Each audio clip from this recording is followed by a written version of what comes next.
पास a के बराबर आ रहा है P1 intersection P2 equal to P1 intersection P3 equal to P2 intersection P3, ये आपके पास एम्प्टी सेट आ रहा है। तो ये आपके पास एक पार्टीशन होगा, P is partition of A, P अब A का एक पार्टीशन होगा। इसी टाइप से अगर हम और डिफाइन करें, जैसे P1 को मान लिया कि AB, P2 को मान लिया सिंगलटन C, तो P आपके पास आ गया P1, P2। तो ये भी आपके पास एक पार्टीशन है, देख सकते हो। दोनों का यूनियन करोगे तो आपके पास A मिल रहा है, और अगर इंटरसेक्शन करोगे तो एम्प्टी सेट है। इसी टाइप से एक और डिफाइन कर सकते हैं। ये मान लिया कि A, C और P2 को मान लिया हमने D, तो ये तो P बन गया हमारे पास P1, P2। ये भी पार्टीशन है, दोनों का इंटरसेक्शन एम्प्टी आ रहा है और यूनियन करने पे पूरा A मिल रहा है। इसी टाइप से P1 को अगर हम सिंगलटन A ले लें और P2 को हम D, C कर दें, तो ये भी आपके पास एक पार्टीशन P1, P2। 5 नंबर, अगर हम P1 को पूरा ABC ले लें तो ये जो सिंगलटन सेट बनेगा ये भी एक पार्टीशन है। तो इस टाइप से हमारे पास अगर कोई भी सेट दे रखा हो तो हम उसका पार्टीशन कर सकते हैं। वैसे आपको दो चीज का ध्यान रखना है कि एक तो जितने भी उसके एलिमेंट्स हैं वो डिसजॉइंट हो और उन सबका यूनियन है वो पूरा का पूरा आपके पास सेट बन जाए, तो उसको हम बोलेंगे पार्टीशन ऑफ ए सेट। ठीक है। इसके बाद कितने पार्टीशन बनेंगे किसी सेट के, इसके बारे में हम बात करते हैं।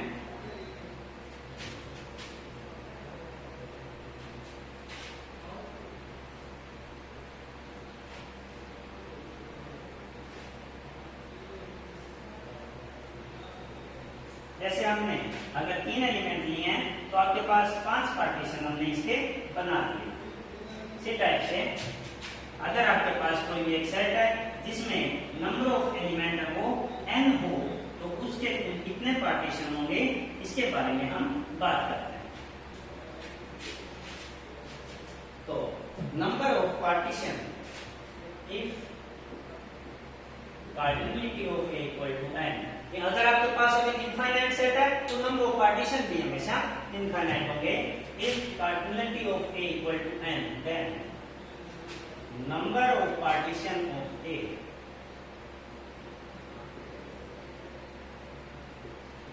equal to summation r equal to 0 to n minus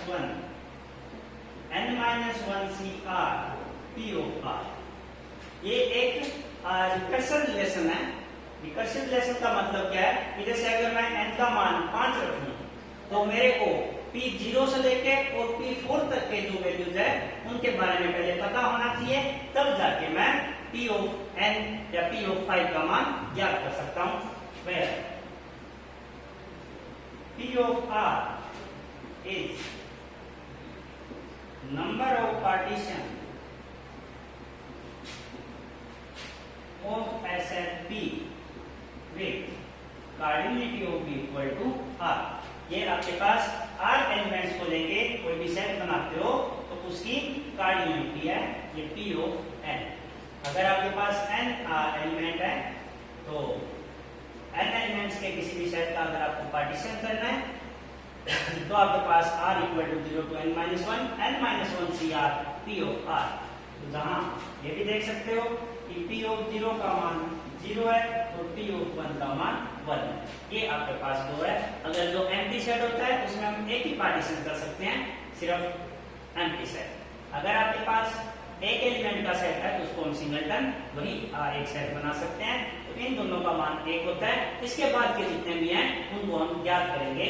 जैसे मान लो P2 का मान आपको ज्ञात करना हो, एक ऐसा सेट जिसका पार्टीशन हमें फाइंड करना है जिसमें 2 एलिमेंट है, तो हम क्या करेंगे R equal to 0 to 1 2 minus 1 1, क्या आ गया 1 CR P of R। अब R का मान हम पहले 0 रखेंगे फिर 1 रखेंगे, ये आ गया 1 C 0 P of 0 1 C 1 P of 1 1 C 0 1 हो गया, P of 1 भी 1 है तो 1 plus 1 2। तो अगर आपके पास कोई भी सेट है जिसमें दो एलिमेंट हो तो उसका पार्टीशन भी हम दो कर सकते हैं। कौन कौन से आपके पास, जैसे मान लो एक सेट है जिसमें दो एलिमेंट है, तो हम P1 ले सकते हैं सिंगलटन A और P2 भी ले सकते हैं सिंगलटन B। तो एक पार्टीशन हमारे पास आ गया P1 P2, ये पहला पार्टीशन। और दूसरा पार्टीशन है जिसमें हम एक ही सेट ले लेते हैं P1, जहाँ पे P1 है वो आपके पास 1, 2 तो A, B। ठीक है, तो इस टाइप से दो पार्टीशन आप डिफाइन कर सकते हो। इसी प्रकार से अगर हम P3, अगर कोई भी एक सेट है जिसमें आपके पास तीन एलिमेंट है, उसके पार्टीशन की बात करें तो ये आपके पास हो जाएगा summation r equal to 0 to 3 - 1 2 हो जाएगा। ये आपके पास आ गया 2CR P of R, ये आ गया 2C0 P of 0, 2C1 P of 1, 2C2 P of 2। ये आपके पास आ गया 2C0 का मान 1 हो जाएगा, P of 1 ये 1 है, ये आपके पास 2 हो जाएगा, प्लस इसका मान 1 हो गया और ये आपके पास 2, तो 1 + 2 + 2 5। तो अभी हमारे पास एक हमने एग्जांपल देखा था जिसमें तीन एलिमेंट थे, उसके हमने पार्टीशन है वो 5 किए थे।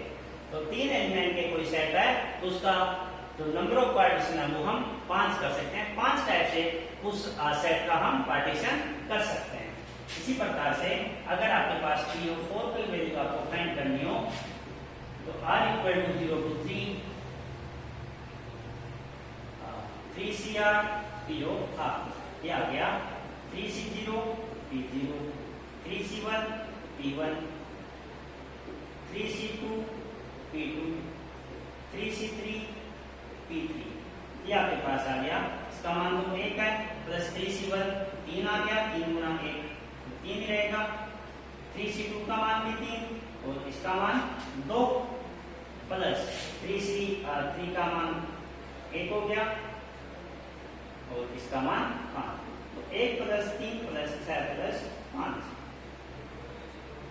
4 + 10 5 15।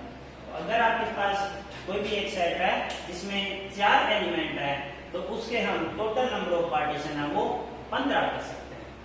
इसी टाइप से आपके लिए आप चेक कर सकते हो, आप P of 5 की मान क्या आएगा, P of 6 की वैल्यू क्या आएगी।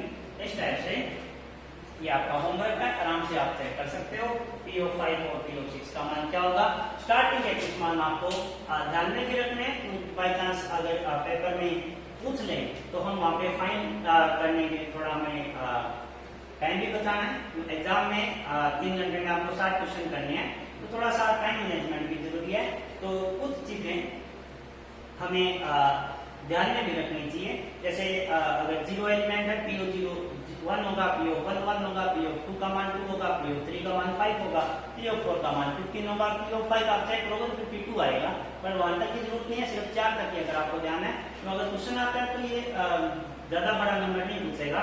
तो अगर आपके पास जैसे P of 10 की वैल्यू पूछ ली तो आपको सारे ज्ञात करने पड़ेंगे वहां पे, और सबकी वैल्यू फाइंड करेंगे तो बहुत टाइम कंज्यूमिंग क्वेश्चन हो जाएगा। इस टाइप के क्वेश्चन से मतलब IIT वाले भी थोड़ा सा बच के रहने की कोशिश करते हैं। और इस बार जो क्वेश्चन है, जो आपका एग्जाम है वो IESc बेंगलोर सेट कर रही है, तो वो प्योर पे ज्यादा फोकस करने का चांसेस रह सकता है उनका, तो वहाँ पे प्योर पे काफी ज्यादा वर्क हो रहा है। तो ये आपके पास पार्टीशन से रिलेटेड कुछ चीजें थी। अब fundamental theorem of equivalence relation की हम बात करते हैं कि इक्विवेलेंस रिलेशन की फंडामेंटल थ्योरम क्या है।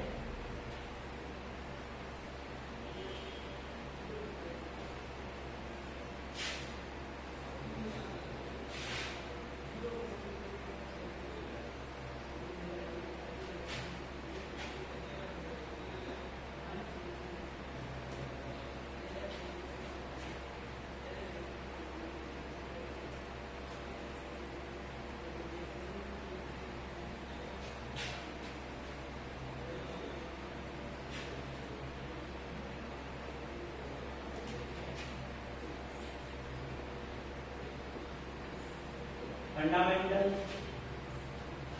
Theorem equivalence relation. Fundamental theorem of equivalence relation. इसका मतलब क्या है कि आपके पास अगर कोई भी एक इक्विवेलेंस रिलेशन है तो उसकी जो इक्विवेलेंस क्लासेस बनती है, अभी हमने उनकी कुछ प्रॉपर्टीज देखी थी कि वो आपके पास इस टाइप के क्लासेस है कि उनका इंटरसेक्शन है या तो वो डिस्जॉइंट होती है, आइडेंटिकल होती है।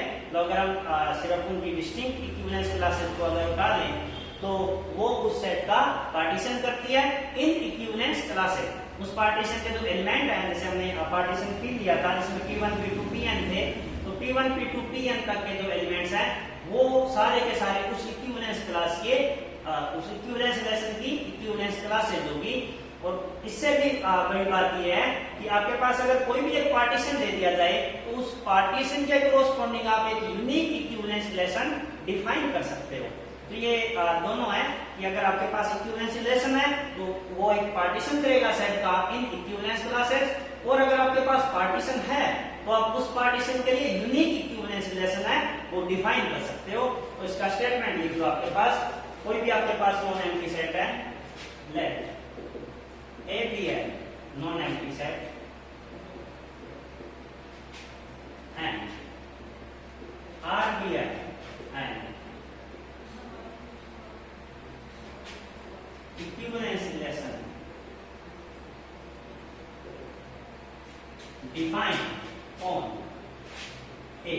आपके पास कोई भी एक नॉन एम्प्टी सेट है और आपने उस पर एक इक्विवेलेंस रिलेशन डिफाइन कर दिया, then R gives a partition, then R gives a partition of A in equivalence classes.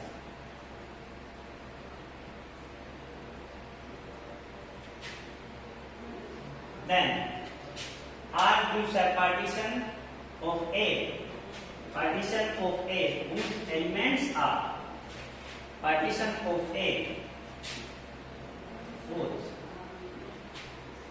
elements are equivalence class, whose elements are equivalence class of R। आपके पास जो इक्विवेलेंस रिलेशन है वो जो equivalence relation है वो set का partition करेगा जिसके एलिमेंट्स हैं वो आपके पास इक्विवेलेंस क्लासेस होगी। मोर ओवर, इससे भी हम अगर आगे की बात करें, moreover there is an unique equivalence relation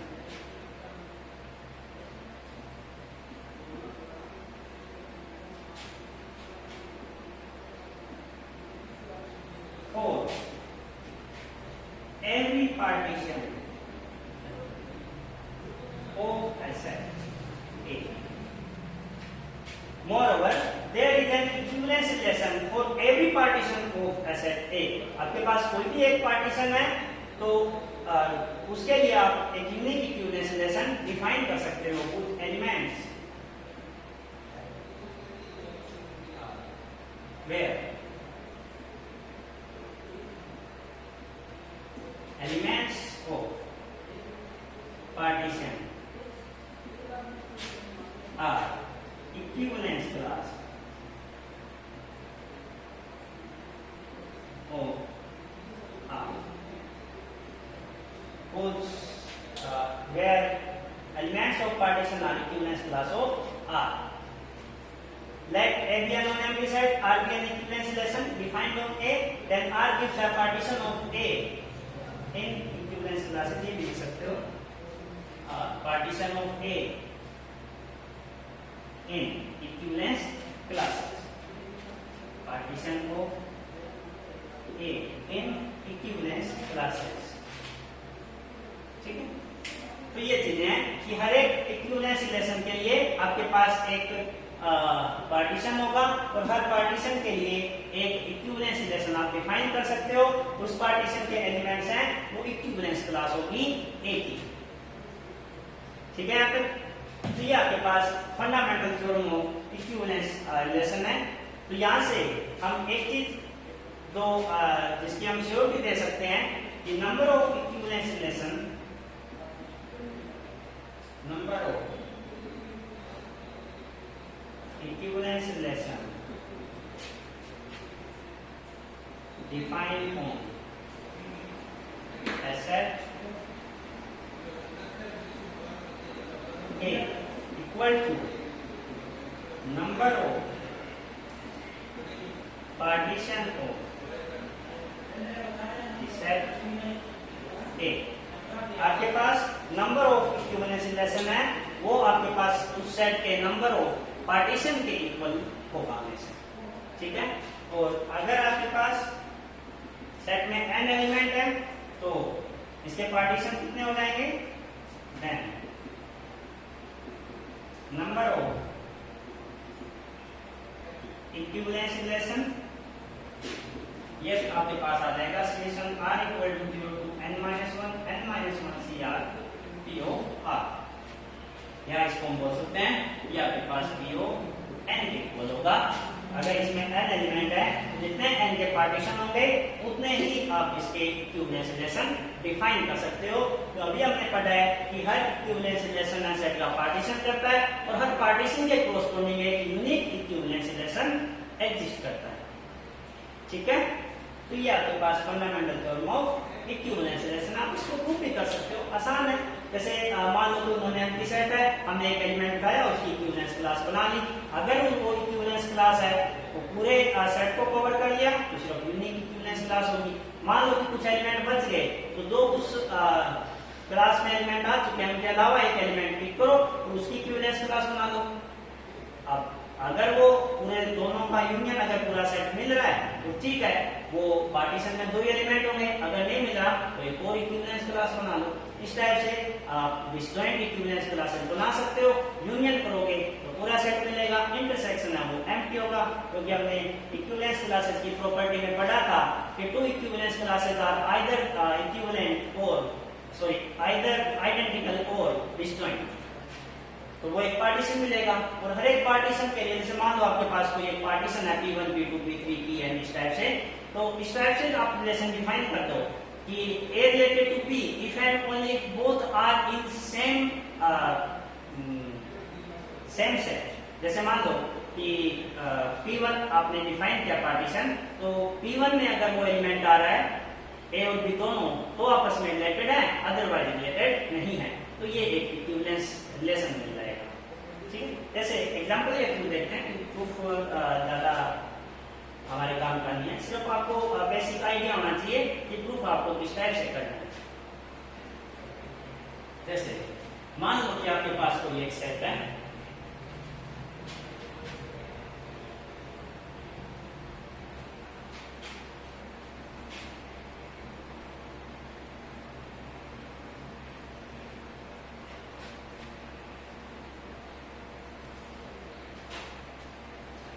जैसे हमने अभी ये किया था कि अगर एक सेट है जिसमें 3 एलिमेंट हैं A B C, इसके हम 5 पार्टीशन कर सकते हैं, तो उन 5 पार्टीशन के लिए मैं आपको इक्विवेलेंस रिलेशन यहाँ पे बना के दिखा देता हूँ। उसके बाद हम आप 4 एलिमेंट लेके जिसमें 15 उसके पार्टीशन होंगे, उनके लिए भी आप एक इक्विवेलेंस रिलेशन है वो बनाने की ट्राई कर सकते हो। इससे क्या है कि हमें नॉलेज के साथ साथ प्रैक्टिस की भी जरूरत है। जो हम जितनी ज्यादा प्रैक्टिस करेंगे, जितने ज्यादा नंबर ऑफ क्वेश्चंस करेंगे और खुद से जितने ज्यादा क्वेश्चंस करेंगे उतना हमें एग्जाम में ज्यादा फायदा होगा। जैसे पहला पार्टीशन लेते हैं P, इसमें P1 और P2 और P3। मान लो कि 3 आपके पास एलिमेंट है, जिसमें P1 है उसमें सिंगलटन A, P2 है सिंगलटन B और जो P3 है उसमें सिंगलटन C। ये पहला पार्टीशन है। इसके लिए आप इक्विवेलेंस रिलेशन डिफाइन करते हो। ये आपके पास आ गया पार्टीशन और यहाँ पे आ गया इसके कोरस्पोंडिंग इक्विवेलेंस रिलेशन। तो देखो इसको हम R नाम देते हैं। तो P1 के जो एलिमेंट्स है वो आपस में रिलेटेड होने चाहिए और P2 और P3 के एलिमेंट्स रिलेटेड नहीं होने चाहिए। यहाँ पे P1 में सिर्फ एक एलिमेंट है तो A है वो A से रिलेटेड होना चाहिए और A है वो बाकी किसी से रिलेटेड नहीं होना चाहिए, तो सिर्फ एक एलिमेंट आएगा। फिर अगर मैं P2 की बात करूं तो P2 के सारे एलिमेंट आपस में रिलेटेड होने चाहिए, दूसरों से रिलेटेड नहीं होने चाहिए। तो इसके लिए आप देखोगे तो सिंगलटन B, B और P3 के सिंगलटन C, C। तो ये रिलेशन है, वो इक्विवेलेंस रिलेशन है। चेक कर सकते हो सारे एलिमेंट एक दूसरे से रिलेटेड है तो रिफ्लेक्सिव। A B से रिलेटेड, B C से रिलेटेड, तो आप A B से रिलेटेड, B अगर A से रिलेटेड है तो A B से भी रिलेटेड होगा। तो देख सकते हो यहाँ पे कि A से रिलेटेड है, B से रिलेटेड है, C से रिलेटेड है। तो A, B और B, A वाली बात हमें चेक ही नहीं करनी। तो अगर A, B होता तो हम B, A की बात करते, अभी यहाँ पे नहीं है। फिर A B से रिलेटेड हो, B C से रिलेटेड हो, तो हम चेक करेंगे क्या A C से है। यहाँ पे तो कोई है ही नहीं रिलेटेड, तो सिर्फ आपके पास यही एक मतलब सेट मिल गया जो एक इक्विवेलेंस रिलेशन बना रहा है। इसी टाइप से अगर हम इसके सेकंड पार्टीशन की बात करें, इसमें P में दो एलिमेंट मान लिए P1, P2। जानते P1 में मान लिया हमने कि A, B आ रहा है और P2 में मान लिया कि सिंगलटन C आ रहा है। इसके लिए अगर आप रिलेशन डिफाइन करोगे तो देखो P1 के एलिमेंट आपस में रिलेटेड होने चाहिए। तो A है वो बाकी सभी एलिमेंट से रिलेटेड होना चाहिए। तो A सभी एलिमेंट से रिलेटेड है तो A, और A, B आना चाहिए। फिर B है वो भी सभी एलिमेंट से रिलेटेड हो, तो यहाँ पे B, A भी आना चाहिए, तो B, B भी आना चाहिए। अब A और B C से रिलेटेड नहीं होना चाहिए क्योंकि ये अलग सेट में आ रहे हैं और C अकेला है, ये आ गया C, C। इसको भी आप चेक कर सकते हो, ये आपके पास रिफ्लेक्सिव है क्योंकि A, B, C, C आ रहा है। सिमेट्रिक भी है कि A, B है तो B, A भी है। ट्रांजिटिव भी चेक कर सकते हो कि A B से रिलेटेड है, B A से रिलेटेड है तो A से रिलेटेड, ये रहा। B A से रिलेटेड, A B से रिलेटेड तो B से रिलेटेड, ये रहा। तो ये भी आपके पास एक इक्विवेलेंस रिलेशन बनेगा। इसी टाइप से हम तीसरे पार्टीशन की बात करते हैं, जिसमें आपके पास ये P1, P2 डिफाइन करते हैं। जहाँ पे P1 आपके पास है A, C और P2 आपके पास है सिंगलटन B। इसके लिए हम अगर इक्विवेलेंस रिलेशन डिफाइन करते हैं तो आएगा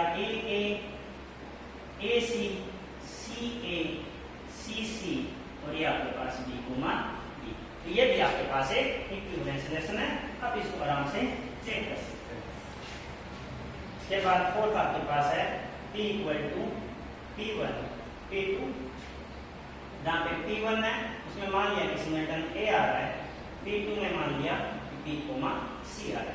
इसको आप चेक करोगे, यहाँ पे आएगा A, ये आएगा B, B, C, C, B और C, C। ये आपके पास एक रिलेशन बन गया।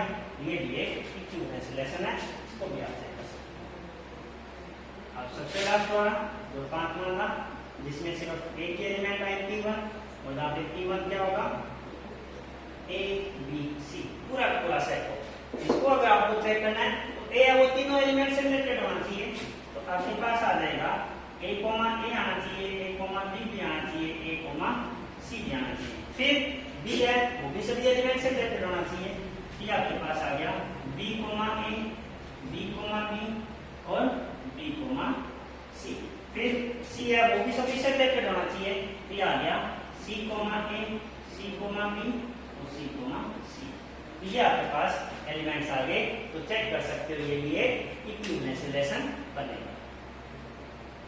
ठीक है, तो इस टाइप से अगर आपके पास कोई एक पार्टीशन दे रखा हो, उस पार्टीशन के कोरस्पोंडिंग आप एक इक्विवेलेंस रिलेशन डिफाइन कर सकते हो।